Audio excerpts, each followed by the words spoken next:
Hi bakers, I'm Crystal the Cake Lady, and today I'm going to show you how to make this lovely rustic style wedding cake with rosettes and burlap accents. I went ahead and crumb coated a 12-inch 3-layer vanilla cake with buttercream and a 9-inch 3-layer chocolate cake with buttercream. I put a 2D star Wilton tip in the bottom of a large piping bag and filled it with buttercream icing. You should start with a well-chilled cake because the rosettes will stick better to a cold cake. Now I know this design looks fancy and complicated, but you won't believe how easy it actually is. You just start in the middle and do a spiral circle as large or as small as you want it to be. I start with the bottom row because it can kind of rest against the cake board and then support the row that goes above it. As a rule, each layer of cake will be one row of rosettes if they're about 2 inches wide like these. I have 3 layers of cake, so I'm going to do 3 rows of rosettes. You may be surprised at the amount of icing you need for this design, but there's really nothing hard about it.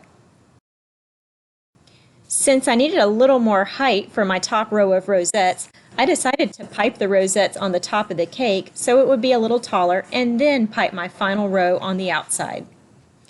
You can work your way from the middle to the outside like I'm doing, or from the outside towards the middle. Any spaces or voids can be filled in with a little extra icing at the end.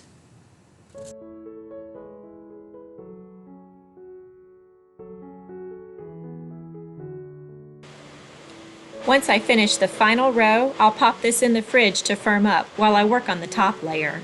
Using a measuring tape, I'll measure the circumference of my top layer so I know how long to cut my burlap. I'm going to do this while it's in the crumb coat stage, that way I won't indent my final coat of icing. Now I'll add my final coat to the cake and smooth it out using a flat edge.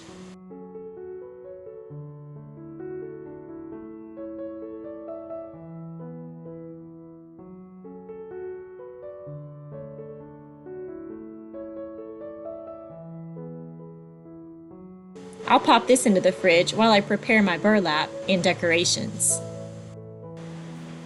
I've cut my burlap to the correct length and I'm going to double it over and iron down one side so it will be the width that I want without a cut seam.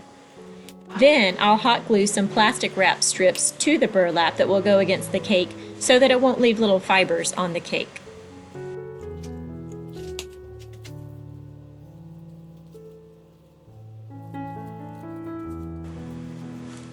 I'm going to use wooden dowels for support. I first measure how long they need to be and use this as a guide to cut them all to length. There's actually a formula to determine how many dowels are needed for support. For a 2-tiered cake, you divide the number of inches in the diameter of the top tier by 2. So since my top tier is a 9-inch cake, 9 divided by 2 is 4.5. So I round up and use 5 dowels.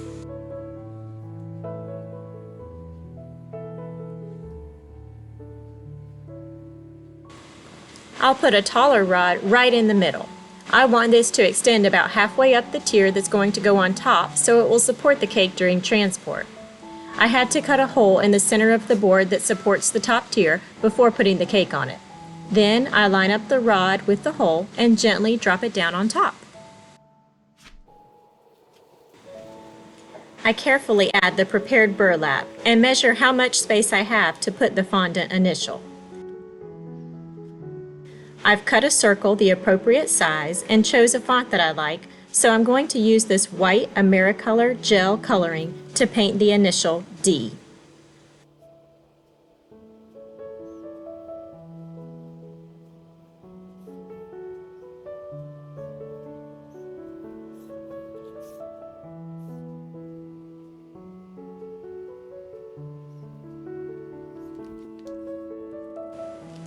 Once I'm satisfied, I stick it onto the cake using buttercream, and then I arrange the burlap flowers. This rustic wedding took place in a barn setting, so this cake was right in line with the theme of things.